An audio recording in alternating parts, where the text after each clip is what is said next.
تبارک و تعالی فی القرآن المجید والفرقان الحمید اعوذ باللہ من الشیطان الرجیم بسم اللہ الرحمن الرحیم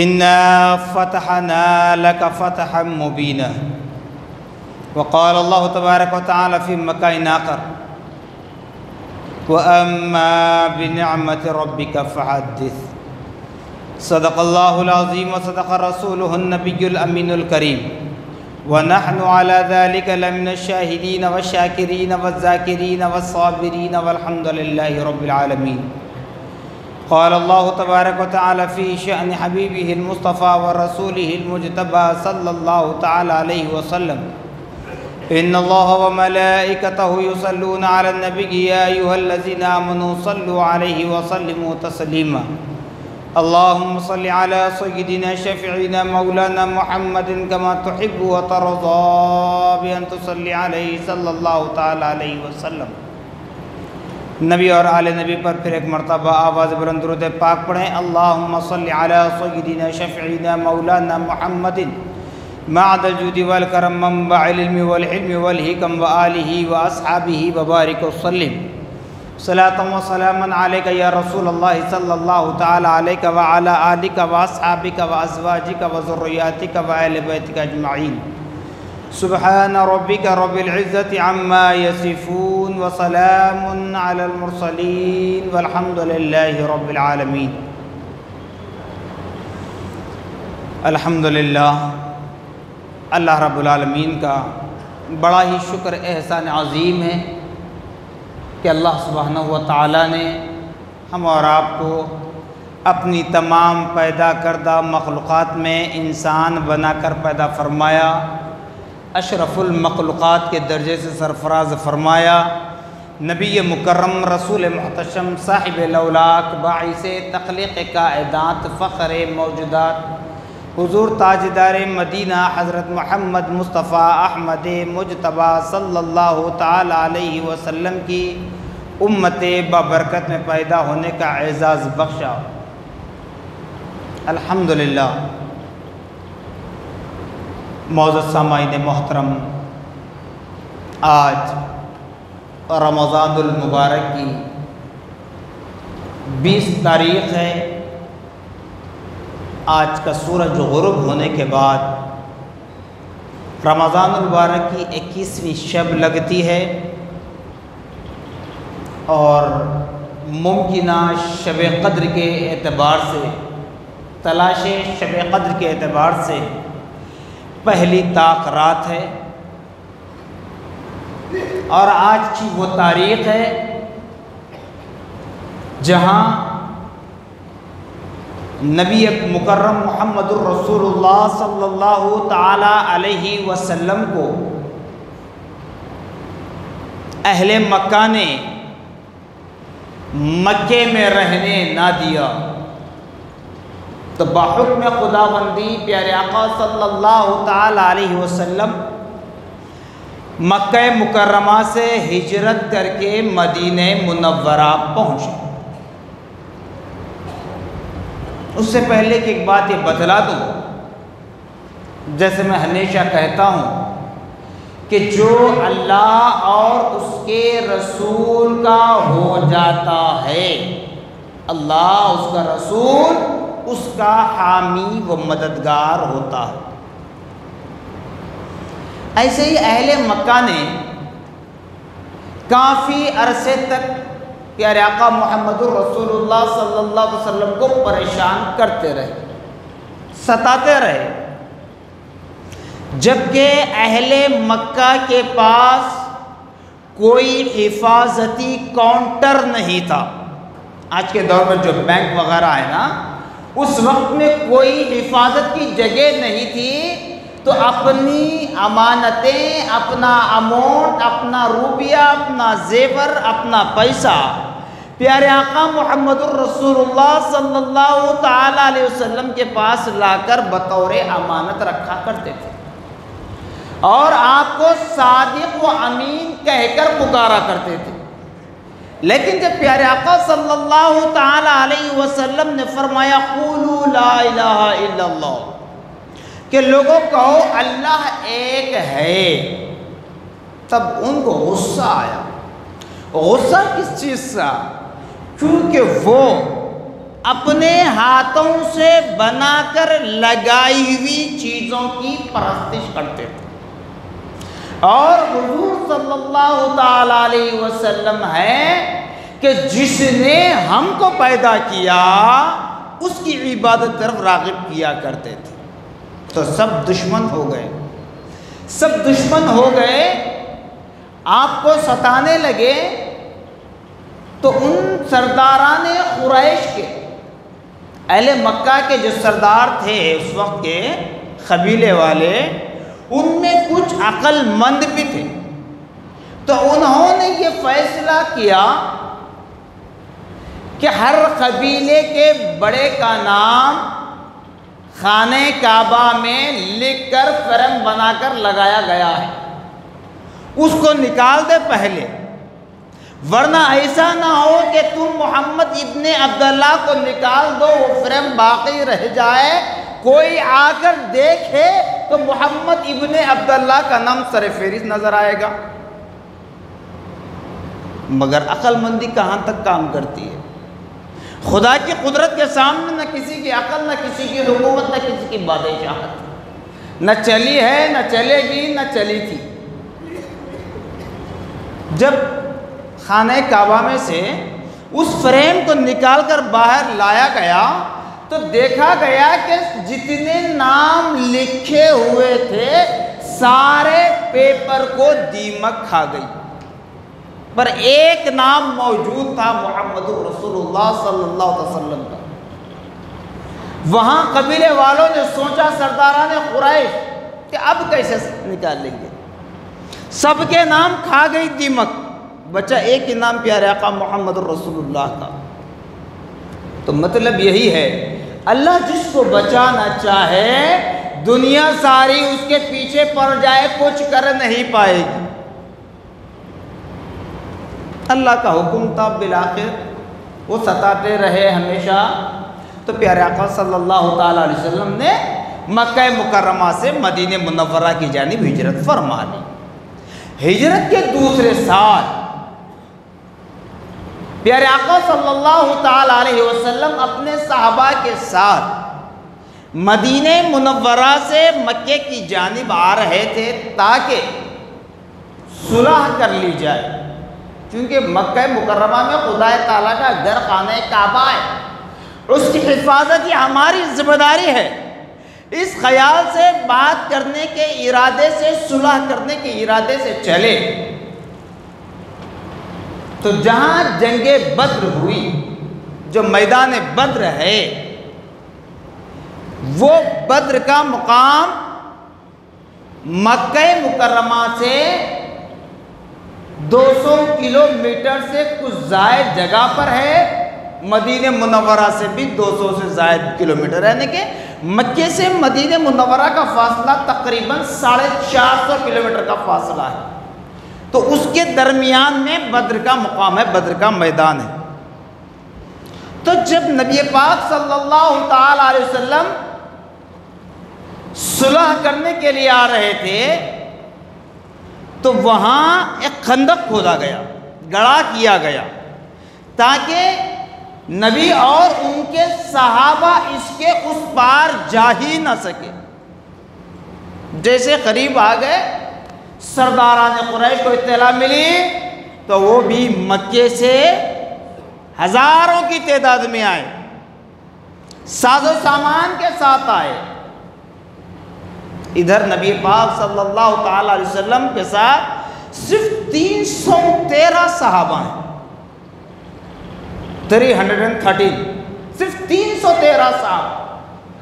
کوئی ہتھیار نہیں ہے، کوئی تلوار نہیں ہے، کوئی ڈھال نہیں ہے۔ مشکل سے ایک 8-10 گھوڑے وغیرہ کچھ تھے جس پر وہ سوار ہو کر آئے تھے۔ جب میدان بدر پر لڑائی کا مقابلہ شروع ہونے ہی والا تھا تو میرے پیارے آقا صلی اللہ علیہ وسلم نے پیغام دیا، خطبہ دیا کہ ہم لڑائی کرنے کے لیے نہیں آئے، ہم تو بات کر کے صلح کر کے معاملے کو ختم کرنے کے لیے آئے ہیں، لیکن سرداران قریش اہل مکہ ماننے کے لیے تیار نہیں ہوئے۔ تب میرے پیارے آقا صلی اللہ علیہ وسلم نے فرمایا ٹھیک ہے، میدان بدر میں اترنے کے بعد میدان کا محاصرہ کیا، محاصرہ کرنے کے بعد بتلایا میرے نبی نے کہ عتبہ یہاں مارا جائے گا، شیبہ یہاں مارا جائے گا، ابو جہل یہاں مارا جائے گا، ابو لہب یہاں مارا جائے گا۔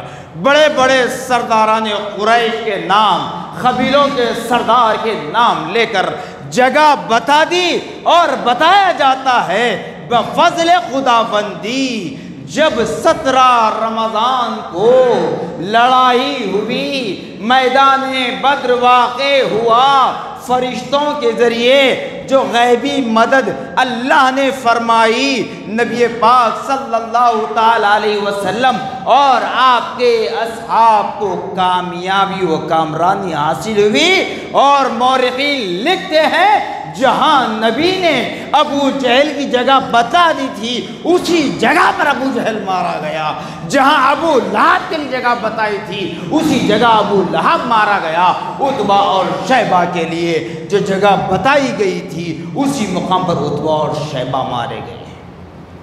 یہی رمضان المبارک کا مہینہ تھا، اسی لیے کہا جاتا ہے ایمان والو روزے کو مشقت نہ سمجھو۔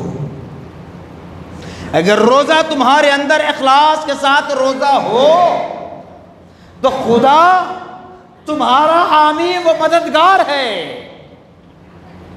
جس چیز کو ساری دنیا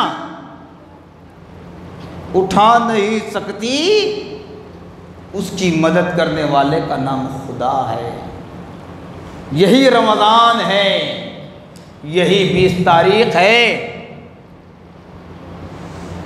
ہجرت کے 8ویں سال، بعد درمیان میں 5 ساڑھے 5 سال کا عرصہ رہا، چلتی رہی باتیں، نہیں ہوا، لیکن پھر ہجرت کے 8ویں سال میرے پیارے آقا صلی اللہ تعالی علیہ وسلم اپنے ساتھ صحابہ کو لے کر نکلے، کیونکہ میرے پیارے آقا صلی اللہ علیہ وسلم کو اور آپ کے اصحاب کو بیمار کہا جاتا تھا۔ بیمار کیونکہ مدینہ المنورہ کا اصل نام کیا تھا پہلے؟ یثرب۔ یثرب معنی ہے بیماریوں کو جنم دینے والی جگہ۔ اس جگہ پر میرے نبی کے قدم پڑ گئے تو وہ شفا یاب ہو گئی۔ بیماریوں کو پیدا کرنا تو اپنی جگہ ہے، بیمار بھی اگر چلے جائیں تو شفا یاب ہو جاتے ہیں۔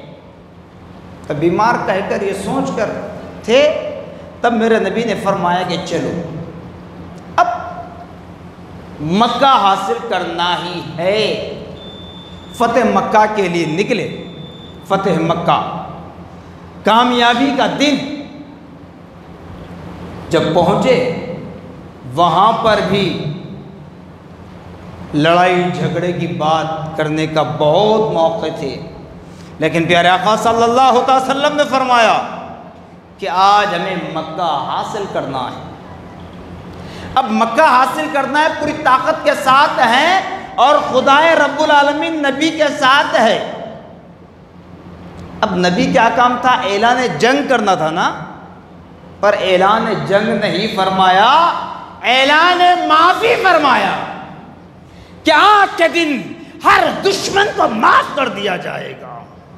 جو کعبے کے چھت سے لپٹ جائے، کعبے کے در و دیوار سے چپٹ جائے، اس کے لیے معافی ہے۔ جو کعبے کے غلاف کے سائے میں چلا جائے، اس کے لیے معافی ہے۔ جو اپنے گھر کے دروازے بند کر لے، اس کے لیے معافی ہے۔ جو اللہ کے گھر مسجد میں چلا جائے، اس کے لیے معافی ہے۔ سب کے لیے معافی کا اعلان میرے نبی پاک صلی اللہ علیہ وسلم نے فرمایا، اعلان معافی فرمایا۔ تبھی تو جب مکہ فتح ہوا، اِنَّ فَتَحْنَا لَكَ فَتْحًا مُبِينًا، سورہ فتح کی آیتیں نازل ہوئی۔ اور اللہ کی حمد و ثنا بیان کر رہے تھے پیارے آقا محمد الرسول اللہ صلی اللہ تعالیٰ علیہ وسلم کہ آج مکہ فتح ہو گیا. کیوں؟ کہ مکے کو جو ناپاک بنایا گیا تھا اس کو پاک کرنے والا نبی آیا تھا مکے میں، لیکن رہنے نہ دیا. لیکن اللہ تبارک و تعالی جس سے جو کام لینا چاہتا ہے یہ اس کی مرضی ہے، چاہے زمانہ بدل جائے، چاہے نسلیں بدل جائیں، چاہے وقت بدل جائے، لیکن وہ کام میرے رب نے میرے نبی سے ہی لے کر بتلا دیا کہ میرے گھر کو پاک کرنے والا میرا محبوب محمد الرسول اللہ ہے. اگرچہ کہ وہ ہجرت کر کے مدینہ چلے گئے، لیکن ہجرت کے 8ویں سال اس خانہ کعبہ کو پاک کو صاف کر دیا. اس کے بعد اہل مکہ، سرداران قریش جو میرے نبی کو تانا کستے تھے، جو میرے نبی پر لان تان کرتے تھے، وہ سب کے سب آئے اور میرے نبی کے قدموں میں سر جھکا کر اسلام قبول کر لیا، کلمہ پڑھ لیا. کیوں؟ اعلان جنگ نہیں فرمایا میرے نبی نے، اعلان معافی فرمایا تھا. اور یہی وہ 20 تاریخ ہے جیسے میں نے کہا تھا درمیان میں، ساری دنیا مل کر جس کام کو کر نہیں پاتی، لیکن جو خدا کا ہو جاتا ہے وہ کر جاتا ہے، اس کا حامی خدا بن جاتا ہے. یہی 20 رمضان ہے جہاں فرزند ابو طالب پرورش یافتہ، تربیت یافتہ، نبی کی تربیت یافتہ، خلیفہ چہارم، داماد رسول، زوجہ بطول، والد حسنین کریمین، علی شیر خدا حضرت علی المرتضی رضی اللہ تعالیٰ عنہ، جنہیں فاتح خیبر کہا جاتا ہے، خیبر کا دروازہ جس کو ساری فوج مل کر جگہ سے ہلا نہ سکی، اس خیبر کے دروازے کو حضرت علی کرم اللہ الوجہ الکریم نے اپنے ایک ہاتھ سے اکھاڑ کر پھینک دیا. اسی لیے فاتح خیبر کہا جاتا ہے. وہ حضرت علی رضی اللہ تعالیٰ عنہ جن کی پرورش خود نبی محمد الرسول اللہ نے کی، جن کی تربیت خود نبی محمد الرسول اللہ نے کی، اور یہ وہ علی ہیں جنہوں نے اپنی ولادت بسعادت کے بعد اپنی ماتھے کی آنکھ کھول کر اپنی ماں کو نہ دیکھا، اپنے والد کو نہ دیکھا، کسی اور اہل خاندان کو نہ دیکھا، انتظار میں رہے جب پیارے آقا محمد الرسول اللہ صلی اللہ علیہ وسلم کی آمد ہوئی. تب حضرت علی کو نبی محمد الرسول اللہ نے اپنی آغوش میں لیا، نبوت والے ہاتھوں میں لیا. تو دیکھیے اللہ جس کو اپنا محبوب بناتا ہے وہ کس طریقے سے نوازتا ہے. کوئی من گھڑت کہانی نہیں ہے، ان باتوں کو ذہن میں رکھ لیں. فیصلہ کرنے والا خدا کی ذات ہے، فیصلہ خدا کرنے والا ہے.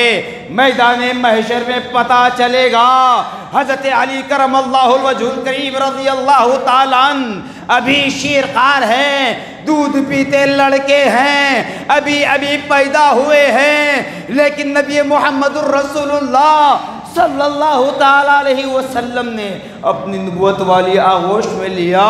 تو بتایا جاتا ہے کہ حضرت علی کرم اللہ الوجہ الکریم رضی اللہ تعالیٰ عنہ نے اپنی ماتھے کی آنکھ کھول کر سب سے پہلے نبی محمد الرسول اللہ کے چہرے کی زیارت فرمائی. یہ وہ علی ہیں۔ شہادت، قربانی حضرت علی کے حصے میں آئی۔ کسی خارجی ملزم نے 17 رمضان المبارک کو زہر آلود تلوار سے حملہ کیا۔ 2 دن تک آپ کے جسم اطہر میں وہ زہر پھیلتا رہا۔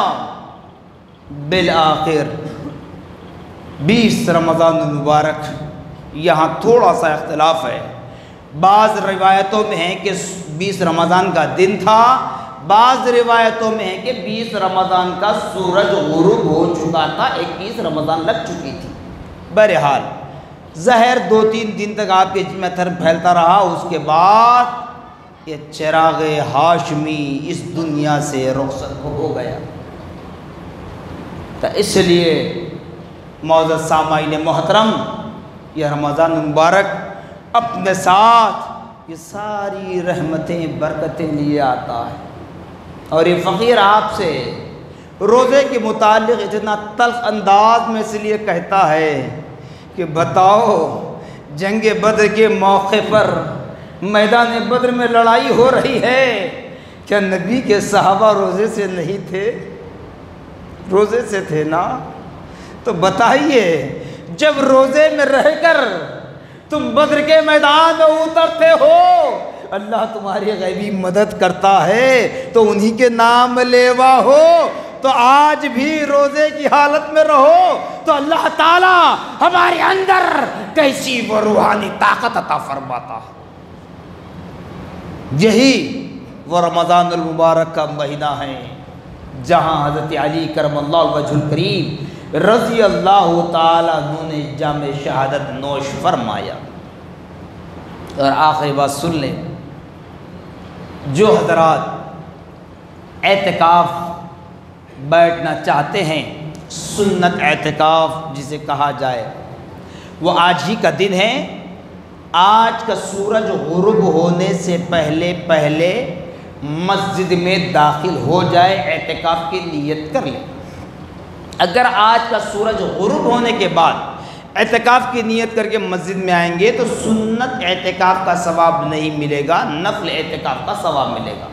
اگرچہ کہ آپ نے مغرب کے بعد آیا، عشاء کے بعد آیا، تراویح میں آیا، سورج غروب ہونے سے پہلے معتکف ہونا ہے۔ ہمیشہ کہتا ہوں، ساری دنیا کے لیے پیغام ہے، جو جس اعتبار سے مجھے سنتے ہیں، حالت روزہ میں جس طرح اپنی تمام تر نفسانی خواہشات سے دور رہنا ہے، ویسے ہی جب معتکف ہوں تو اس بات کو ذہن میں بٹا لیں اچھی طرح، سگریٹ، پان، گٹکا مسجد میں استعمال نہیں کر سکتے، چاہے آپ طہارت خانے میں، ٹوائلٹ میں، بیت الخلاء میں، کہیں پر بھی کھائیں اور پئیں، عام طور پر مسجد میں استعمال نہیں کر سکتے۔ اب تو آپ معتکف ہیں، اعتکاف بیٹھنے والے۔ دوسری چیز، اپنے ساتھ سیل فون نہ رکھیں، اتنی بڑی ضرورت کچھ نہیں رہی، جنگل و بیابان میں نہیں ہیں، ایسا نہیں ہے کہ مسجد گھر سے 10 کلومیٹر دور پر ہے، نہیں، مسجد کے اطراف و اکناف ہر کسی کا گھر ہے جو قریب میں ہے، اور ایسی کوئی ضرورت نہیں ہے کہ دوسرا اس کو پوری نہیں کر سکتا۔ آپ کو کوئی حاجت ہے تو اپنے بھائی سے بولیے، آنے والے کسی مصلی سے بولیے، سیل فون ساتھ نہ رکھیں۔ اور تیسری چیز، اعتکاف بیٹھیں تو ہنسی مذاق ٹھیٹھی ٹھاٹا نہ کریں، جتنا ہو سکے اپنے وقت کو عبادت، ریاضت، ذکر و اذکار، تلاوت قرآن میں گزارنے کی کوشش کریں۔ چوتھی چیز، اعتکاف بیٹھیں تو کسی مسلک کے اعتبار سے، کسی مکتب کے اعتبار سے، کسی فکر کے اعتبار سے آپ کو بات کرنے کی اجازت نہیں ہے۔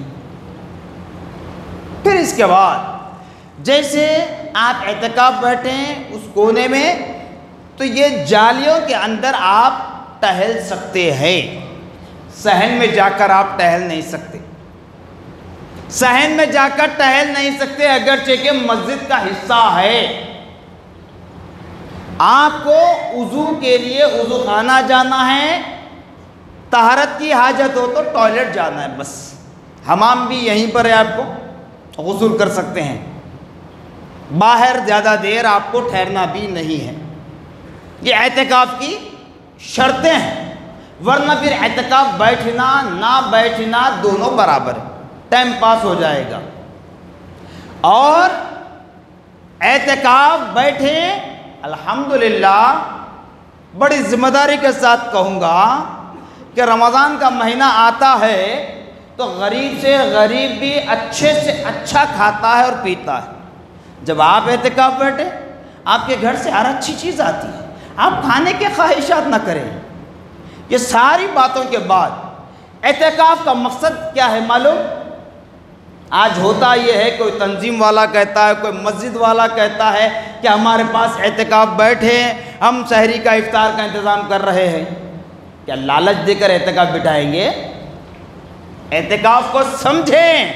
اعتکاف کا اصل مقصد رمضان المبارک کے آخری عشرے میں ایک رات وہ ہے جس کو بتلایا گیا لیلۃ القدر خیر من الف شہر، قدر والی رات جو 1000 مہینوں کی راتوں سے افضل ہے، اس رات کو تلاش کرنا ہے۔ جب بتلایا گیا اس رات کو تلاش کرنا ہے تو ہمارے اعتکاف کا مقصد ہم کو وہ رات حاصل کرنا ہے، یہ ذہن میں رکھ کر بیٹھ جائے، ان ساری چیزوں کی قربانی دے دے تو پھول نہیں، پھول کی پتی صحیح، وہ رات کو تو ہم تلاش کر نہیں سکتے، اس کی علامتوں کو تو ہم حاصل کر ہی نہیں سکتے، کیونکہ ہمارے اعمال ہی کچھ ایسے ہیں، لیکن پھول نہیں، پھول کی پتی صحیح، انگلی کٹا کر شہیدوں میں تو نام لکھوا سکتے ہیں۔ تو اس طرح معتکف بن جائیں تو انشاءاللہ العزیز المستعان و انشاء رسول، اللہ کی ذات سے امید ہے کہ اللہ تبارک و تعالی ہمارے اعتکاف کو قبول فرمائے گا۔ آخری بات بالکل یاد رکھ لیں کہ محلے میں جتنے مساجد ہیں، یہ بھی ذہن میں رکھ لیں، ہر مسجد میں ایک بندہ اعتکاف بیٹھنا یہ سنت علی الکفایہ ہے، سنت علی الکفایہ ہے۔ ایک بندہ بھی اگر اعتکاف نہ بیٹھے بستی کا تو ساری بستی والوں پر اس کا وبال آتا ہے۔ اور اعتکاف بیٹھنے کے لیے جو چیزیں بتایا ہوا ہوں، یہ صرف اس مسجد میں نہیں، کہیں پر بھی آپ اعتکاف بیٹھیں، آپ حرم میں جا کر بیٹھیں، حرمین شریفین میں، تب بھی وہاں پر اس چیزوں کو فالو کرنا ہے۔ عام طور پر ہوتا ہے، فون لا رہے ہیں، فون پر چیٹنگ ہو رہی ہے، واٹس ایپ پر فوٹوان ڈال رہے ہیں، جی سگریٹ پینے والے روزہ کھولتے سگریٹ منگا کر سگریٹ پی رہے ہیں۔ ارے اللہ کا گھر ہے بھائی، عام طور پہ مکروہ چیزوں کی اجازت خدا کے گھر میں نہیں، تو آپ رمضان جیسے متبرک مہینے میں اعتکاف بیٹھ کر معتکف ہو کر ایسا غلط عمل کریں گے تو پھر فائدہ کس چیز کا ہے؟ جبکہ پیاز کھانا حرام ہے کیا؟ اب کہیں گے پھر کیسا ہماری ضرورت ہے، تو مت بیٹھیے۔ پیاز کھانا حرام ہے نہیں، کچی پیاز کھا کر، کچا لہسن کھا کر مسجد میں آنے کی ممانعت ہے، معلوم؟ جب تک آپ کے منہ میں وہ بدبو باقی رہے، جب اسی پیاز کو کاٹ کر، جلا کر، بھون کر اس کی بدبو دور ہونے کے بعد آپ ڈش بھر کر پیاز کھا لیں اور فوراً نماز کے لیے مسجد میں آ جائیں، کوئی معانقہ نہیں ہے، کوئی حرج نہیں ہے۔ تو کچی پیاز جب کچی ہے تب بھی حلال ہے، پکی ہوئی تب بھی حلال ہے، لیکن کچی میں بو الگ رہتی ہے، اس لیے حکم دیا گیا کچی پیاز، کچا لہسن کھا کر جب تک منہ میں بو باقی رہے تب تک مسجد میں نہ آئیں۔ تو اب ہم مسجد میں سگریٹ پئیں گے، مسجد میں گٹکا کھائیں گے، مسجد میں پان کھائیں گے، تو پھر یہ صحیح ہے؟ تو لہٰذا یہ چیزیں نہ کریں۔